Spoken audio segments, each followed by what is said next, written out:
সন্ধ্যেবেলার চা বা মুড়ির সঙ্গে সবারই খুব পছন্দের একটা স্ন্যাক্স হচ্ছে আলুর চপ। আর স্পেশালি এই আলুর চপটা কিন্তু বৃষ্টির দিনে কিংবা স্নোফলের সময়ে খেতে সত্যিই দারুণ লাগে। আজকে আমি আপনাদেরকে সম্পূর্ণ ঘরোয়া ইনগ্রিডিয়েন্টস ইউজ করে মচমচে আলুর চপ বানিয়ে দেখাবো, যেটা একেবারেই পাড়ার মোড়ের দোকানের আলুর চপের মতোই খেতে হবে। ফ্রেন্ডস, আমি মৌসুমি আর আপনারা দেখছেন আমার cooking channel Mousumi's cuisine in USA. আশা করি আমার আজকের রেসিপিটা আপনারা লাইক করবেন। So please stay tune. আলুর চপ বানানোর জন্য প্রথমে আমি আলুগুলোকে সেদ্ধ করে নেব।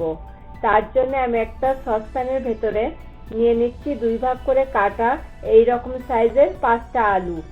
এরপরে আমি এখানে দিয়ে দিচ্ছি পরিমাণ মতো জল। আপনারা যদি আলুগুলোকে চটজলদি সেদ্ধ করে নিতে চান সেক্ষেত্রে কিন্তু প্রেসার কুকারও ইউজ করতে পারেন। এখন আমি এটাকে একটু ঢেকে দিচ্ছি যাতে জলটা দ্রুত ফুটে ওঠে। দেখুন জলটা কিন্তু ফুটতে শুরু করে দিয়েছে। এই পর্যায়ে আমি ঢাকনাটাকে তুলে নিচ্ছি। এখন আমাকে কিন্তু ওয়েট করতে হবে আলুগুলোকে খুব ভালো করে সেদ্ধ হওয়ার জন্যে। এখন আমি একটু চেক করে দেখব আলুগুলো পারফেক্টলি সেদ্ধ হয়েছে কিনা। তাই আমি একটা ফর্ক দিয়ে এভাবে চেক করে দেখছি। দেখুন আলুগুলো কিন্তু পারফেক্টলি সেদ্ধ হয়ে গেছে। এখন আমি ওভেনটা বন্ধ করে দিয়ে আলুগুলোকে অন্য পাত্রে তুলে নিয়ে আলুগুলোকে ঠান্ডা করে নেব। আলুগুলো কিন্তু ঠান্ডা হয়ে গেছে। আর এই পর্যায়ে আমি আলুগুলোর খোসাটাকে এভাবে হাত দিয়ে ছাড়িয়ে নিচ্ছি। আপনারা কিন্তু চাইলে আলুগুলোর খোসাটাকে আলুগুলো সেদ্ধ করার আগেও ছাড়িয়ে নিতে পারেন। এরপরে আমি একটা পটেটো ম্যাশার দিয়ে এগুলোকে এভাবে ম্যাশ করে নিচ্ছি যাতে ম্যাশ আলুর ভেতরে কোনো গুটি বা দলা বেঁধে না থাকে।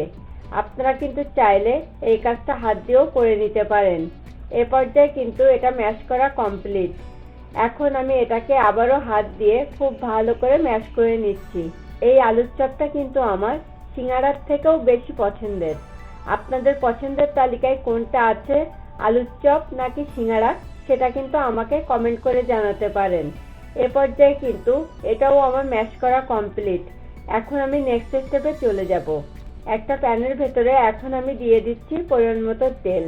এরপরে আমাকে কিন্তু ওয়েট করতে হবে তেলটা একটু গরম হওয়ার জন্যে। এই গরম তেলে এখন আমি দিয়ে দিচ্ছি মিডিয়াম সাইজের 2টো কুচানো পেঁয়াজ। এরপরে আমি এটাকে নাড়তে থাকবো যতক্ষণ না পেঁয়াজগুলোর কালারটা চেঞ্জ হয়ে গোল্ডেন ব্রাউন হচ্ছে। পেঁয়াজটা ফ্রাই করার মাঝপথে আমি এখানে 1 টিস্পুন চিলি ফ্লেক্স অ্যাড করে আবারও এটাকে নাড়তে থাকবো বাকিটা হওয়ার জন্যে।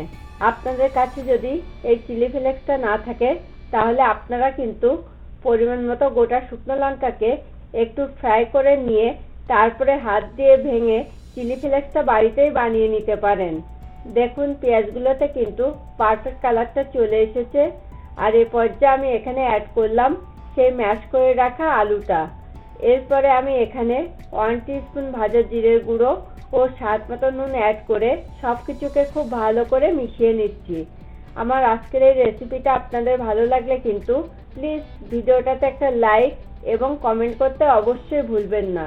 দেখুন আমার সবকিছুকে কিন্তু খুব ভালো করে মিশিয়ে নেওয়া কমপ্লিট। এখন আমি এটাকে অন্য পাত্রে তুলে নেব। এরপরে আমাকে কিন্তু ওয়েট করতে হবে এটা একটু ঠান্ডা হওয়ার জন্যে। আলুর কিমাটা কিন্তু ঠান্ডা হয়ে গেছে। এখন আমি এখান থেকে পরিমাণ মতো আলুর কিমা নিয়ে এভাবে চপের শেপে গড়ে নিচ্ছি। তবে আপনাদের পছন্দ অনুসারে কিন্তু সাইজটাকে একটু ছোট বড় করে নিতে পারেন। আর এটাকে যখন আমি ব্যাটারে ডিপ করে ফ্রাই করব তখন কিন্তু সাইজটা অনেকটাই বড় হয়ে যাবে। সেম ওয়েতে আমি বাকি সবগুলোকেও রেডি করে নেব।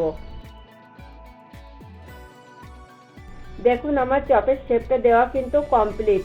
এখন আমি নেক্সট স্টেপে চলে যাব। এবার আমি চপের জন্য ব্যাটারটা বানিয়ে নেব। তার জন্য আমি একটা বোলের ভেতরে নিয়ে নিলাম 1.5 কাপ বেসন। এরপরে আমি এখানে অ্যাড করব 2 টেবিল স্পুন চালের গুঁড়ো। এই চালের গুঁড়োটা অ্যাড করার কারণে কিন্তু চপটা দীর্ঘক্ষণ মচমচে থাকবে। আপনারা কিন্তু চাইলে এখানে চালের গুঁড়োর পরিবর্তে কর্নফ্লাওয়ারও অ্যাড করতে পারেন। এখন আমি এখানে একে একে অ্যাড করব 1/2 টিস্পুন জিরের গুঁড়ো, 1 টিস্পুন শুকনো লঙ্কার গুঁড়ো, 1/3 টিস্পুন হলুদ গুঁড়ো, half teaspoon baking powder, 1/4 teaspoon baking soda ও স্বাদ মতো নুন।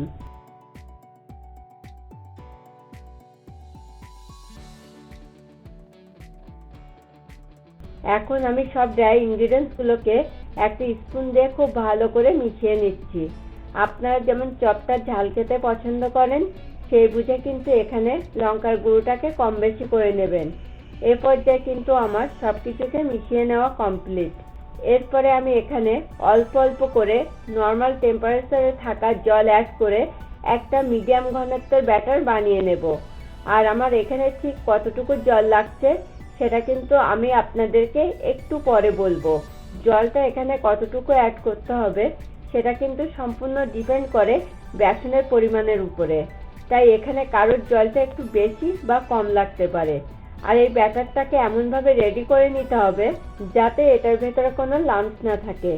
এরপরে আমি এখানে 1 টিস্পুন আদা পেস্ট ও 1 টিস্পুন রসুন পেস্ট অ্যাড করে আবারও এটার সঙ্গে খুব ভালো করে মিশিয়ে নিচ্ছি। এই পর্যায়ে একটু আদা রসুনের পেস্ট অ্যাড করলে কিন্তু চপের টেস্টটাকে অনেক গুণে বাড়িয়ে দেয়। তবে আপনারা চাইলে কিন্তু এ দুটোকে স্কিপ করতে পারেন, কারণ এ দুটোই অপশনাল। আর ব্যাটারের কনসিস্টেন্সিটা কিন্তু ঠিক এইরকমই হতে হবে। আমার এখানে কিন্তু টোটাল জল লেগেছে 3/4 কাপ প্লাস 2 টেবিল স্পুন মতো। এখন আমি ব্যাটারটাকে একটু সেট হওয়ার জন্য এটাকে 20 মিনিট মতন ঢেকে রেখে দেব। আমি চপগুলোকে ডিপ ফ্রাই করে নেব। তার জন্য আমি কিন্তু আগে থেকে পরিমাণ মতো তেল খুব ভালো করে গরম করে রেখেছি। এবার আমি এখান থেকে 2 টিস্পুন মতো গরম তেল নিয়ে ব্যাটারের ভেতরে দিয়ে খুব ভালো করে মিশিয়ে নিচ্ছি। তাতে করে কিন্তু চপগুলো অনেক বেশি মচমচে হবে। আপনারা কিন্তু চাইলে এই অপশনটাকে বাদ দিতে পারেন, কারণ এটাও অপশনাল। এরপরে আমি একে একে আলুর চপগুলোকে এভাবে ব্যাটারে ডিপ করে নিয়ে ফ্রাই করে নেব।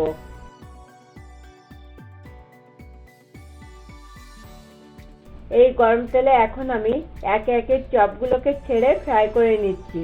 আর এই সময় আমি কিন্তু ওভেনের ফ্লেমটাকে মিডিয়ামে রাখবো।